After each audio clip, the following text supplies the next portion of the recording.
अभी कुछ ही साल बीते होंगे। जापान के टोक्यो शहर में हिरोशी नाम का एक लड़का अपने स्कूल के दिनों के दौरान रहने के लिए घर की तलाश कर रहा था और कुछ दिनों बाद ही उसे रहने लायक एक घर मिल भी जाता है। लेकिन वो घर थोड़ा पुराना और उस घर में काफ़ी सारी दरारें थी। दरारें और पुराने होने की वजह से उस घर का रेंट कम था, जिसके चलते हिरोशी ने वो घर रेंट पर ले लिया। अब हिरोशी अपना सारा सामान शिफ्ट करके उस घर में रहने लगा। कुछ दिनों तक हिरोशी उस घर में आराम से रह रहा था, लेकिन एक रात जब हिरोशी बैठकर अपने स्कूल का होमवर्क कर रहा था तो उसे ऐसा एहसास होने लगा जैसे उसे कोई दीवारों से घूरे जा रहा हो। अब हिरोशी को हर समय उस घर में किसी के द्वारा खुद को घूरे जाने का एहसास होने लगा। एक रात हिरोशी जब टेबल में बैठकर खाना खा रहा था तो उसकी नज़र दीवार की एक टूटी दरार पर पड़ी, जिसमें से उसे किसी की घूरती हुई आंखें दिखाई दे रही थी। ये देख हिरोशी बहुत ज़्यादा डर गया और अपने खाने को वहीं पर छोड़कर अपने बिस्तर में जाकर वहाँ रखे कंबल से मुंह ढककर सो गया। लेकिन उस रात भर हिरोशी को बुरे बुरे सपने आने लगे, जिसके चलते वो रात भर नहीं सो पाया।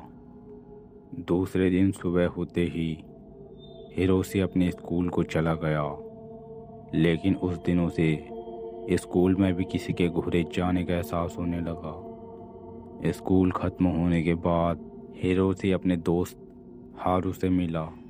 हारू को हिरोशी का व्यवहार बड़ा ही बदला बदला दिखाई दे रहा था। साथ ही हिरोशी की आंखें पूरी तरह से लाल दिखाई दे रही थी। उसका चेहरा झूला हुआ था, जैसे न जाने कब से हिरोशी सोया ना हो। हारू द्वारा उसका ये हाल पूछने पर उसने उसे कुछ नहीं बताया और बिना कुछ बोले हिरोशी वहाँ से चला गया। अब काफ़ी दिन बीत गए थे। हिरोशी का कोई अता पता नहीं था। वो काफ़ी दिनों से स्कूल भी नहीं आया था, जिसकी चिंता अब हारू को होने लगी थी। उसे पता था कि अभी कुछ समय पहले ही हिरोशी नए घर में शिफ्ट हुआ है। कुछ दिनों बाद हारू अपने दोस्त के साथ हिरोशी को उसके घर पर देखने के लिए जाते हैं। उस घर के अंदर जाते ही हारू और उसके दोस्त को उन दीवारों की टूटी दरारों पर काफ़ी सारे टेप लगाए हुए दिखते हैं। ये देखकर उन्हें बड़ा अजीब लगता है।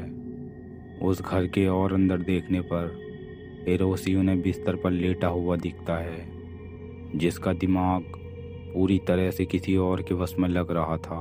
हारू और उसके दोस्त हिरोशी से बात करने की कोशिश करते हैं, पर वो हर बार डरते हुए किचन की तरफ इशारा करके बोलता है, वहाँ मत जाना, वो तुम्हें मार देगी, चले जाओ यहाँ से।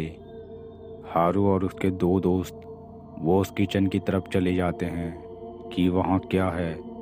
अंदर जाते ही हारू और उसके दो दोस्त की आंखें फटी की फटी रह जाती है, क्योंकि उस दीवार पर दरार से एक भयानक लंबे नाखून वाली चुड़ैल आधी दीवार और आधी दीवार से बाहर निकली हुई थी, जिसे देखकर हारू की चीख निकल गई और वो उस कमरे से बाहर की ओर भागने लगे। लेकिन उस चुड़ैल ने अपने दोनों हाथों को लंबा करके उनमें से एक दोस्त को पकड़ लिया और अपने नाखूनों की मदद से उसे चीर डाला।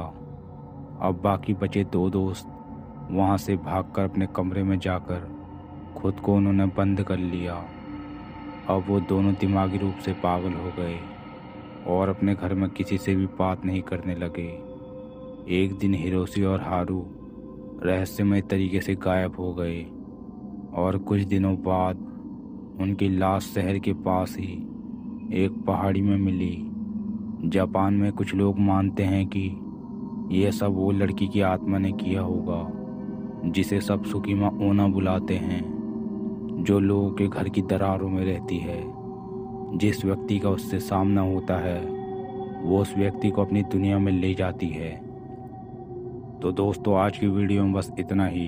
अगर आपको हमारी वीडियो पसंद आई हो तो वीडियो को लाइक करें, चैनल को सब्सक्राइब करें, साथ ही बेल आइकन को दबाकर ऑल पर सेट कर दें, जिससे कि हमारी आने वाली वीडियो का नोटिफिकेशन आपको सबसे पहले मिल सके।